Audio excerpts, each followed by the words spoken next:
You're entering the Blitz with your host, Matt Maldonado, on Madness4life News.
Welcome, ladies and gentlemen. I am your host, Matt Maldonado, here in FEMA Region 9 in Las Vegas, man. This is the Blitz, Madness4life News, and it is episode number 13, and it is podcast number 42. It is September 13th, 2012. I'm going to be getting into a lot of news here today from Russia Today, RT News. All these articles are from RT. So I'm going to be getting into them right now. Egypt protests, car torched, police firebombed at U.S. Embassy. Egyptian protesters set a car on fire, reacting and threw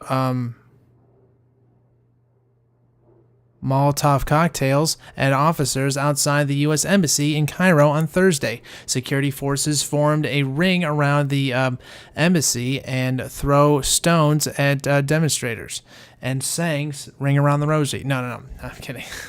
Earlier in the day, police fired tear gas and warning shots at the crowd. 224 demonstrators were injured and at least 12 others were arrested.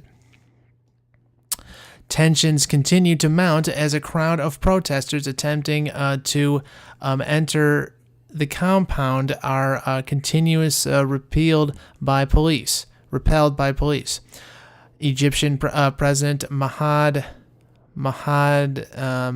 Marsi pledged to prevent further attacks against foreign embassies in Cairo. Morsi made the remarks during a trip to the European Union, where he condemned the violence in the clearest terms. Protesters chant "Leave Egypt" on Wednesday. Protesters chanted "Leave Egypt." On Wednesday, several hundred protesters rallied in front of the embassy, chanting "Leave Egypt" and demanding that the U.S. apologize for an American-made film that mocks Islam's prophet Muhammad. Dozens of riot police were then deployed in the area to contain the demonstrators and deferred them into side streets. Clashes continued into the night, with protesters throwing stones and Molotov cocktails at police. Some of the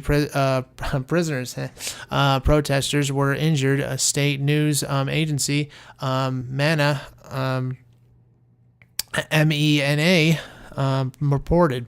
Witnesses wrote on Twitter that as many as several dozen people may have been injured. At least 6 police officers suffered injuries during the clashes, said Ala Mohammed, a spokesperson for Egyptian's Interior Minister. The incident comes just a day after some 2,000 demonstrators massed around the U.S. Embassy. A group of the protesters tore down the U.S. flag and replaced it with a black banner bearing the traditional Islamic message, "There is not God but Allah, and Muhammad is his prophet." In Tuesday's demonstration, who scaled the embassy wall were arrested and transferred to the prosecutor's office. Prosecutor's office. There we go. Police are still searching for others involved in the incident. And now notorious movie, Incense of Muslims, has sparked a wave of similar protests across the Arab world. On Tuesday, armed militants attacked the U.S. consulate in it's not Bangladesh, it's Benghazi, Libya, killing the U.S. ambassador and 3 other diplomatic staffers. President Barack Obama strongly condemned the killings, pledging that the U.S. would be relentless in its pursuit of the attackers. Following the incident, the U.S. military deployed 2 warships to the coast of Libya and sent a team of some 50 Marines to the country to reinforce security at American diplomatic faculties. Egyptian President Mahmoud Morsi vowed not to tolerate attacks on diplomatic missions and said the Egyptians reject such unlawful acts, the Associated Press report. And it shows you pictures on that article. Now, continuing with the RT articles here, another RT article says, Yemen protesters attempt to storm U.S. embassy repelled by police. Yemeni police reportedly shot a protester as hundreds of demonstrators stormed the U.S. embassy in the capital city of Sana'a.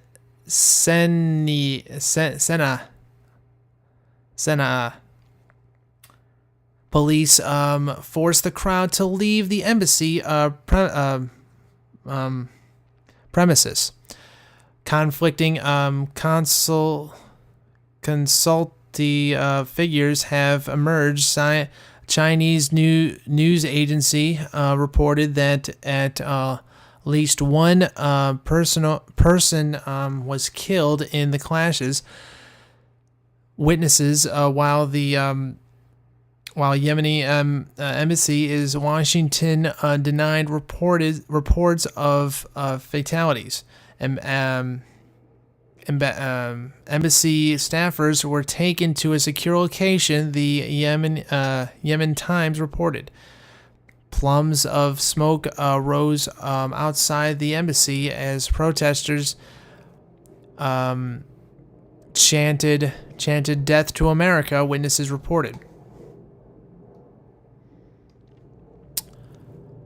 2 cars exploded after 2 bombs were thrown into the embassy compound, and heavy gunfire was also heard in the area, local media reported. The crowds also burned tires near the embassy and smashed windows at the entrance to the compound, reports said.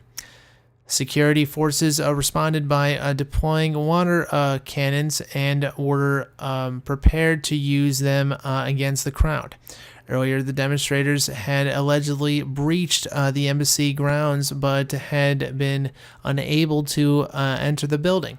The embassy denied reports that protesters had entered its offices, saying that the clashes took place at the perimeter of the embassy grounds. Yemeni President, I can't even say the name. I'll try it. Here we go. Abd Rabbo Mensaro Hadi has apologized for the attack and vowed to bring the culprits to justice. Culprits to justice. The White House says it is doing everything it can to protect U.S. Diplomats in Yemen, and says all embassy personnel are safe. The gathered crowd said they are refusing to leave until the filmmaker behind the controversial anti-Muslim movie Incense of Muslims is executed. Well, they can't really do that, but hey. Muslims are having taken to the streets across the Middle East in protest against the U.S. Amateur film. Is it actually still on there? There's a link to it. No, there's only a link to the article. The Prophet Muhammad, U.S. Embassies around the world have responded to the unrest by tightening security measures. On Wednesday, the U.S. ambassador to Libya and 3 other embassy staffers died when militia members attacked the consulate in Libya. Egyptian demonstrators also clashed with police near the U.S. Embassy in Cairo. In a bid to stem the violence, Afghanistan and Pakistan has blocked access to YouTube to prevent the movie from being viewed. Demonstrators also gathered in Iraq to protest the film. They carried signs, chanted, and burned an American flag. The Kuwaiti the leader of Kuwait called on his 1.3 million Twitter followers to demonstrate in front of the U.S. Embassy in Kuwait City after evening prayers. And it shows you pictures of burning cars, flags being putting up, and them storming the U.S. Embassy and stuff like that. So, continuing here with all these other articles here. Federal Reserve announces QE3. That is correct. This is still from Russia Today. The Federal Reserve announced Thursday that they will spend $40 billion a month. It's not going to stop. It's not just quantitative easing for the third quarter. No. They're going to do this until it's just the United States is completely dry of money. And not only, well, we're already completely dry, but also it's going to be so horrific that no one can buy a piece of like bread to continue to defluctuate the dollar. But hey, that's all right. That they will spend $40 billion a month on bond purchases in an effort to kickstart the U.S. economy, the Associated Press reports. The Federal Reserve Chairman, Ben Bernanke, is expected to make a public address after today to discuss the results of this week's Federal Open Market Committee, FOMC, meeting. But in the FOMC, it confirms that it will keep interest rates exceptionally low. Of course. They're always going to keep that low. They're not going to make it fluctuate. Heavens no. At least through, continuing here, at least through mid-2015. Associated Press confirms that with the Fed falling to a reversal and an end date to the effort at this time, if the outlook for the labor market does not improve substantially, the committee will continue its purchase of agency mortgage-backed securities, undertake additional asset purchases, and employ its other policy tools as appointed until such important improvement is achieved in a context of purchase stability. The Fed reports in a Thursday afternoon statement the decision The decision to issue the announcement was approved on an 11-1 vote. 11-1. Wow. That is a lot. Anyway, economists have predicted that the central bank would unveil plans for a third round of a quantitative easing, or QE3. But the Fed has only hinted at plans for a bond purchasing program until now. Last week, Goldman Sachs said with today's August employment report showing a non-farm payroll gain of 96,000 and an unemployment rate of 8.1%. Excuse me. Because of a drop in the prediction rate, we expect a return to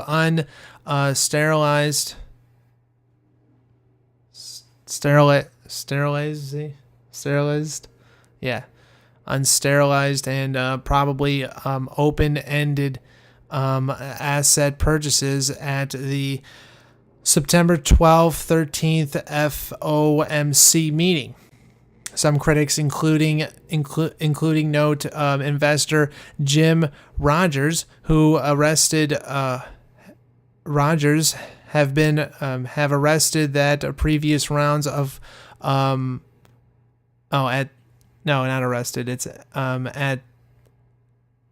assessed that previous round of quantitative easing did little to aid the faltering economy, and that a third attempt may be met with the same response. Then why do it? I know why, because they want to continue to devalue the dollar and continue the economy to plummet. But hey, that's all right. And having the housing market plummet. QE1 failed, QE2 failed, so I'm not sure they would announce QE3 because they'll look like fools again, Roger told Yahoo this week. Less than 1 month ago, Bernanke warned that QE3 was becoming more and more likely, saying taking due account of the uncertainties and limits of its policy tools, the Federal Reserve will provide additional policy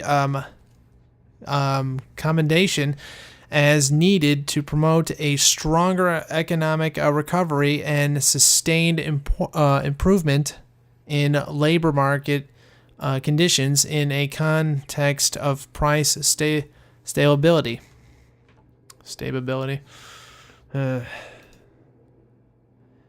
All right, next with these articles,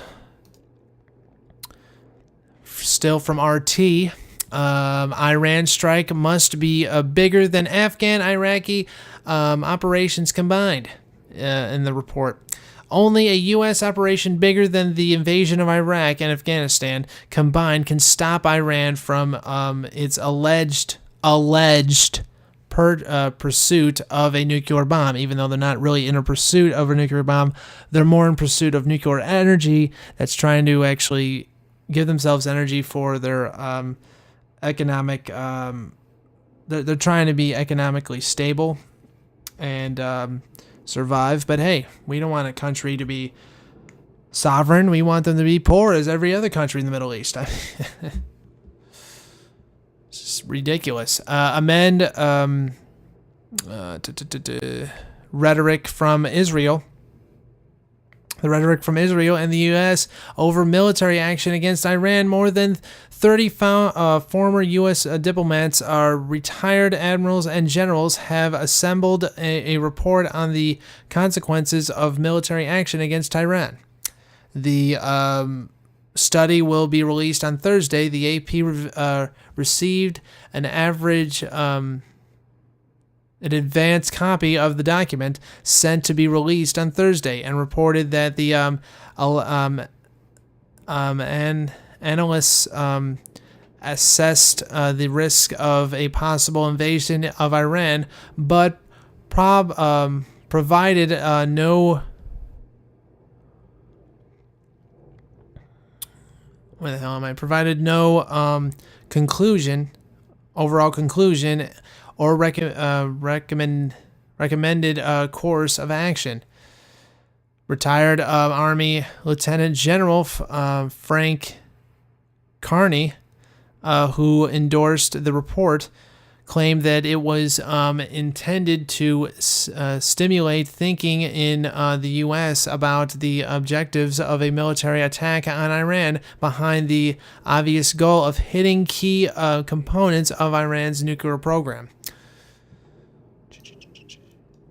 The report said that a U.S. military attack would harm the current regime's political standing and damage its ability to launch counterattacks, but Tehran would almost certainly retaliate directly and through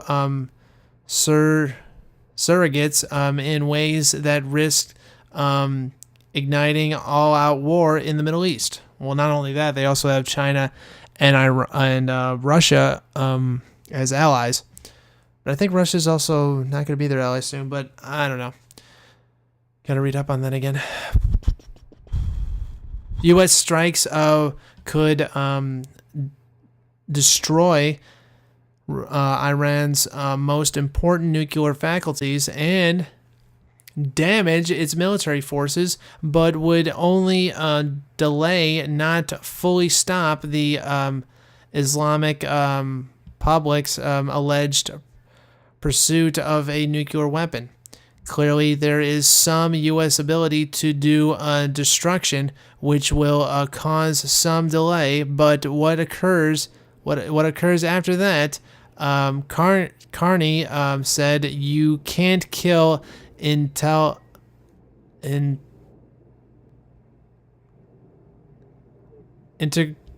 power." In assessing the cost and benefits of a possible strike, the review said that Iran could be stopped only by a military invasion and occupation, more taxing than the Iraq and Afghanistan wars combined. Of course, it would literally bankrupt the entire country of the United States. And also get everybody more and more poor, and then be literally into the third world and be like Mexico. I mean, this is ridiculous. Why don't we just get out of the wars and just get out of these entangling alliances and get rid of all the embassies, get out of the UN, and this stuff wouldn't happen anymore. Well, it could still happen if they keep voting in like tyrants all day. But hey, I'm just ranting. Continuing here. Given Iran's large size and population and the strength of Iranians' nationalism, we estimate that the occupation of Iran would require a commitment of resources and personnel greater than what the U.S. has expanded over the past 10 years in the Iraq and Afghanistan wars combined, the report said. In the wake of recent anti-U.S. protests across the Middle East, including violent clashes in Egypt and Yemen, the document also warned that such a strike would add to a perception of the U.S. as anti-Muslim, a perception linked to the U.S.-led invasions of Iraq and Afghanistan, and hardened by internet-based video excerpts of an anti-Muslim film that may have fueled Tuesday's deadly attack on a U.S. diplomatic office in Libya. Continuing here. The next one is probably the last. Yeah, it's the last one. Well, actually, number 5. It's not really the last one. New York judge blocks law permitting indefinite detention. A U.S. Judge has blocked a military law that permitted indefinite detention of. This is, by the way, this is from the Russia Today still. indefinite detention of anyone without a trial for aiding terrorism, declaring it unconstitutional. Journalists and activists claim the law impends free speech and could be used against them. New York federal district judge Kathleen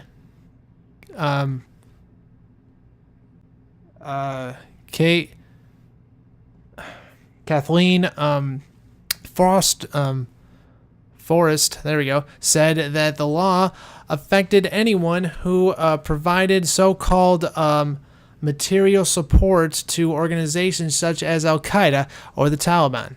This detention includes text, video, or speech that could be deemed viable of such groups written by anyone on U.S. soil. The First Amendment rights are guaranteed by the Constitution and cannot be legislated away. Foster wrote in her 112-page opinion, this court rejects the government's suggestion that American citizens can be placed in military detention indefinitely for acts they could not predict might subject them to detention. She advised Congress to either clarify the law or consider whether it is needed at all. The litigation were originally passed as part of the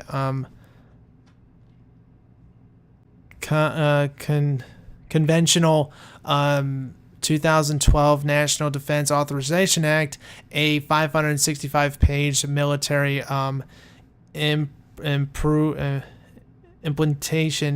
implementation bill signed by Obama on New Year's Eve 2011. The lawsuit against the bill was originally filed in January by a group of journalists whose ranks include from New York Times reporter Christopher Hedges.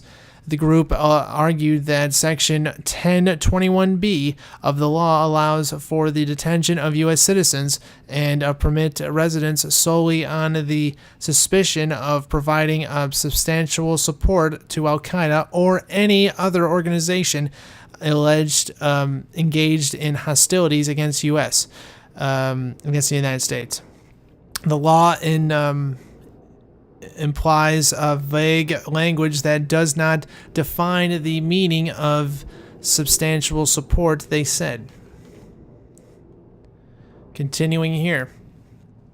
They claimed that the U.S. government could use the law to arrest the indefinitely detained individuals for even minor suspicions that something they wrote or said that unwittingly supported a terrorist group, a clear violation of Americans' First Amendment rights.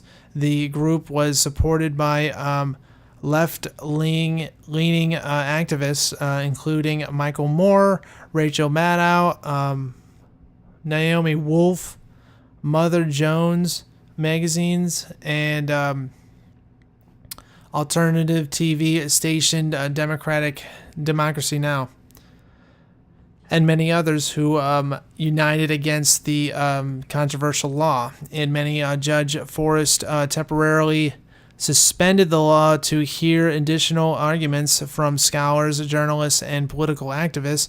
Hedges testified that he could be detained under the law since he has interviewed people the government considers terrorists. Hedges has previously interviewed members of Al-Qaeda and the Taliban and was also reported extensively on other terrorist organizations. In the ruling, the judge questioned whether a news article perceived as vulnerable to the Taliban could be considered substantial support for the group. Where is the line between what the government could consider journalistic reporting and propaganda, she said. Who will make such determinations? Will there be an office established to read articles, watch videos, and advocate speeches in order to make judgments along a spectrum of where the support is modest or substantial. The plaintiff's lawyer, Bruce Heffron, claimed that the ruling was historic, saying it is rare that a judge would declare a federal law unconstitutional for impending free speech. The White House fought to preserve the law, arguing that it did not restrict free speech and created no new system for detention. Ellen Davis, a spokesperson for the U.S. Attorney's Office, declined to comment on the ruling. Okay. Continuing here.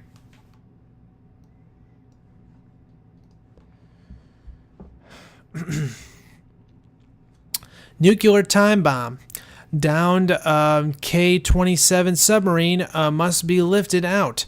A Soviet K-27 submarine suffered a nuclear incident before being dumped at the bottom of the Kara Sea 30 years ago. Russia may now have to lift the sub from dangerous shallow waters before an uncontrolled chain reaction, causing fatal damage. Radiation leakage will come sooner or later if we just leave the K-27 there. The sub has already been on the sea floor for 30 years, and it was rusty even before it was sunken. Linkage of radioactivity underwater are nearly impossible to clean up. Thomas Nelson, a nuclear safety expert who was extensively mapped radioactive waste on the Arctic seabed, told RT. Equipped with an experimental liquid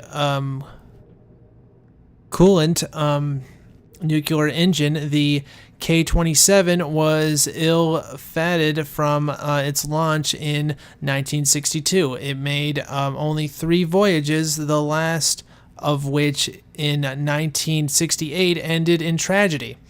A short way from its base in the Barton Sea, its reactor malfunctioned, and brave but badly trained crew made a fatal attempt to fix it. Instead of solving the problem, they were exposed to fatal doses of radiation. 9 seamen died, most of them in hospital in Afghan from radiation sickness. Several days after the incident, the incident was kept secret by the Soviet government for decades, and the family of the victims received no compensation. After repeated plans to redesign the subs, Soviet authorities decided it was easier to dispose of it and to lead the vessel to the remote test site in the Kara Sea near the Arctic Ocean. There we go. In 1981, although international guidelines say decommissioned vessels should be buried at least 30,000 meters under the sea, the Soviet naval consulate it at around 75 meters. Not even close. Now, what was once one of the most remote places on Earth has become a hub of commercial activity, with the melting ice caps providing a greater opportunities for shipping and oil companies waiting to drill the seabed below the waves.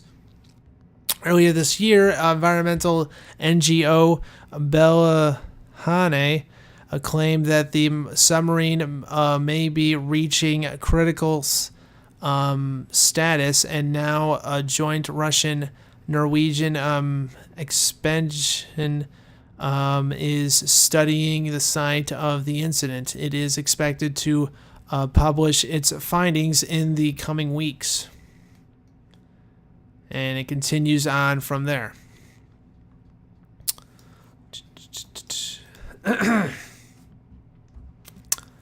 Next article from RT. 4 killed as Yemen protesters clash with police outside U.S. Embassy. That's actually breaking news, actually. But this article that I just clicked on, Chinese-made laptops' latest feature pre-installed viruses. By the time you switched on your fresh out-of-the-box laptop for the first time, it may already be infected with dangerous malware that can either harm you or turn your computer into a pawn in a criminal cyber war. The attentional discovery has made by Microsoft's digital crimes unit during an investigation into Chinese computer manufacturers, many of whom are illegally installing its Windows operating system onto their hardware. The cyber criminals are really changing the ways they try to attack you. Richard Boscovich, a former federal prosecutor and a senior attorney in Microsoft's digital crimes unit, wrote in the company's blog. After Microsoft engineers purchased and tested local laptops, they discovered.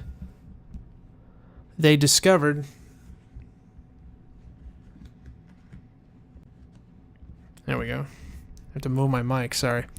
They discovered that 20% of them had become infected with viruses or malware at some point between leaving the assembly line and the date of purchase. We find malware capable of remotely turning on an infected computer's microphone and video camera, potentially giving a cyber criminal eyes and ears into a victim's home or business. Pavlovich, additionally, we found malware that records a person's every keystroke, allowing cyber criminals to steal a victim's personal information. Oh, just like the FBI and the CIA and the NSA does every single day. Oh, but they're legally bound to, even though they're not. Continuing here. Microsoft security officers found that most of the infected computers contained a powerful and manufactured software program called Netel. The malware apparently originated from a notorious server called 3322.org, which in 2009 was reported to be responsible for nearly a fifth of the world's illegal transactions. The U.S. software giant filed a lawsuit with the Virginia District Court to block the server. The judge ruled in Microsoft's favor earlier this week. Server owner Bang Lang, the defendant in the trial, claimed that he had no knowledge of Microsoft's findings and denied any responsibility. Our policy opposes the use of any of our domain names for processes. Pang told the AP news agency. And it just continues on from there.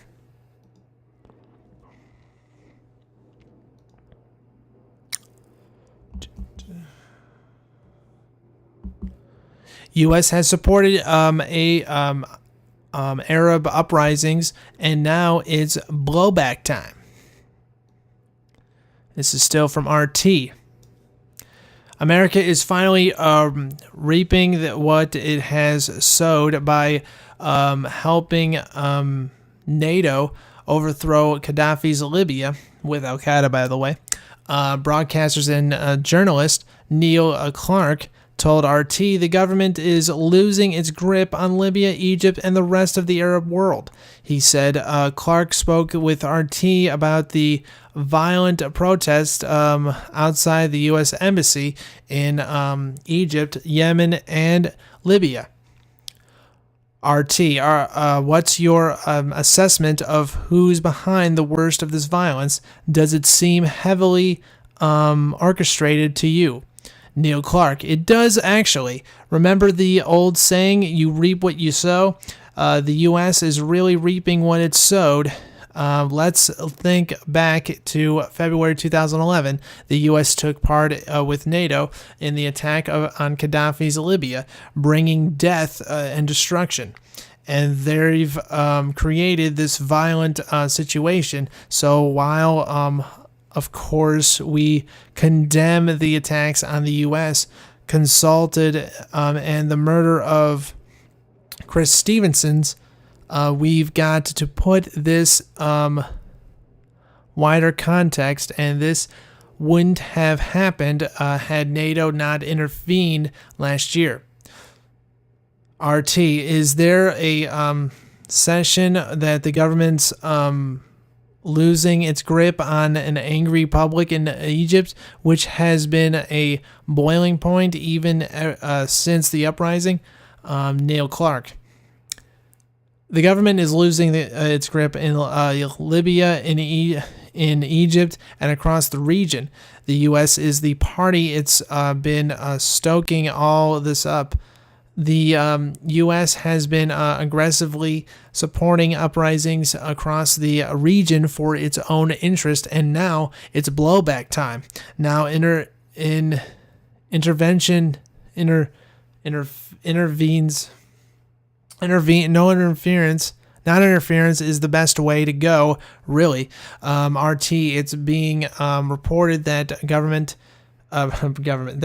President Obama might deploy drones to seek out the mob who killed their ambassador to Libya. If it's true, what do you make of such a move? Neil Clark. What are they going to do? Regime change again? We had this last year. Gaddafi was a dictator, but it was a stable country. The U.S. and NATO decided to intervene. If we look across the globe, everywhere that NATO has intervened has been a disaster. We look at Iraq, 1 million people killed there. Yugoslavia, Kosovo, the ethnic cleansing of Serbs and Roma. Somalia, chaos there. Afghanistan, 11 years of war.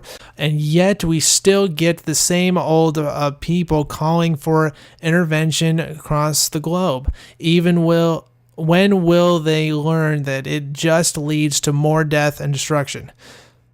RT, the U.S. has invested time, money, and extraordinary effort to what is seized as liberating these countries, yet it's all coming undone in a flash. Can America recover its effort from this? Neil Clark. After America has to put back and change its course. They've intervened in Libya, and it's disastrous, and it's been disastrous. Western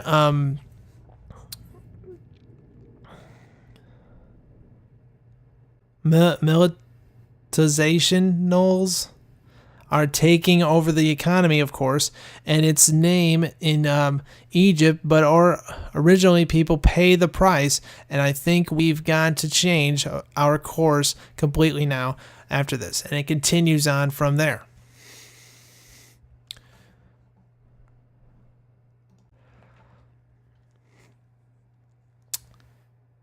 $8 a gallon. Lukoil gas station in U.S. protest price policy. And that's still RT.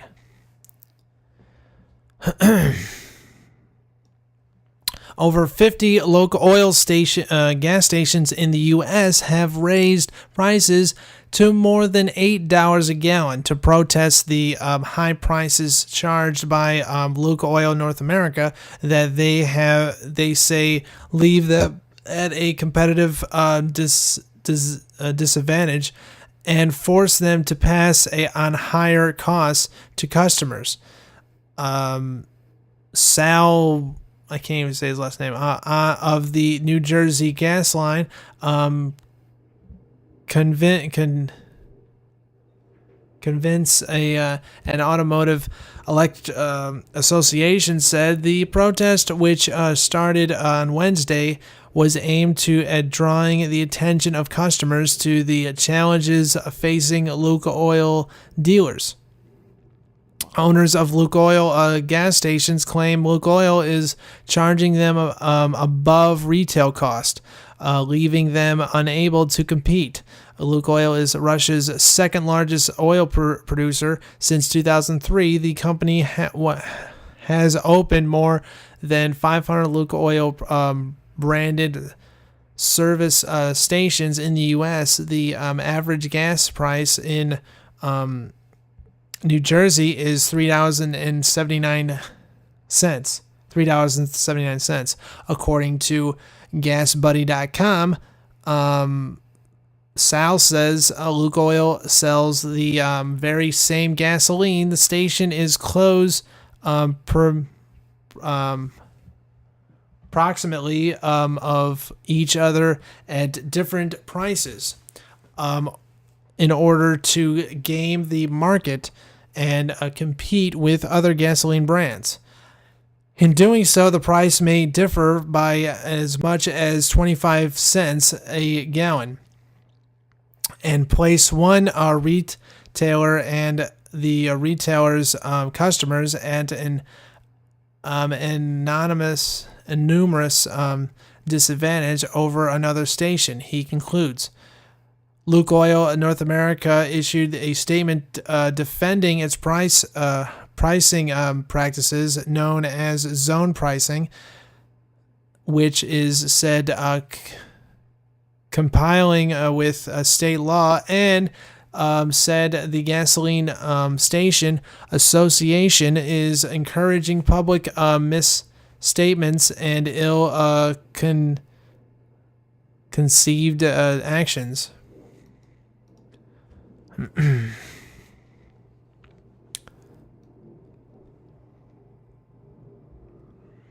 Last but not least,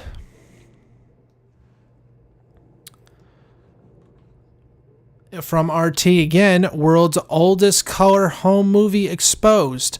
The world's first color movie pictures dating back to 1902 have been discovered in the UK. The historic images, shot by a Panery Edwarding photographer, featured his children watching a goldfish bowl.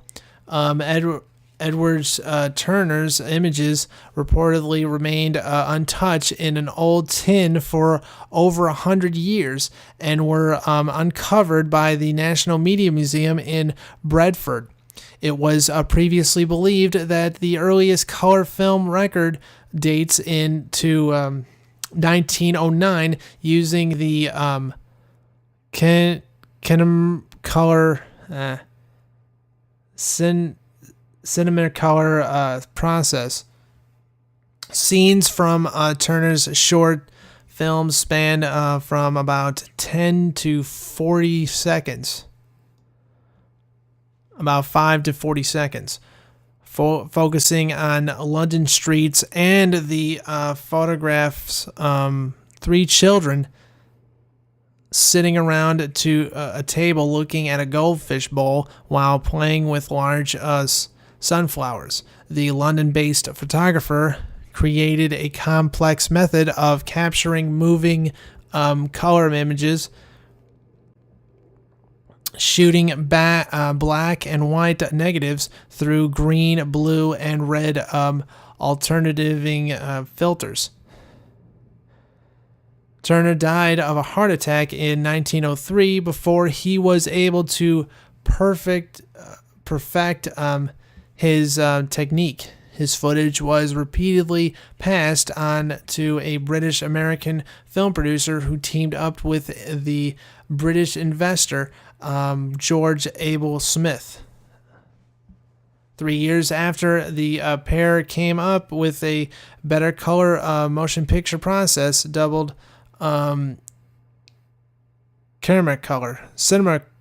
color. And that is it for today. So I'm going to say thank you very much, ladies and gentlemen, for listening to me and tolerating me today. If you want to hit that subscribe button, just hit it and follow me, or you can follow me on the links below, or follow Close to Modern's Bargain with the World. That's on the links below. So thank you very much, ladies and gentlemen, for listening to me and tolerating me today, and God bless America.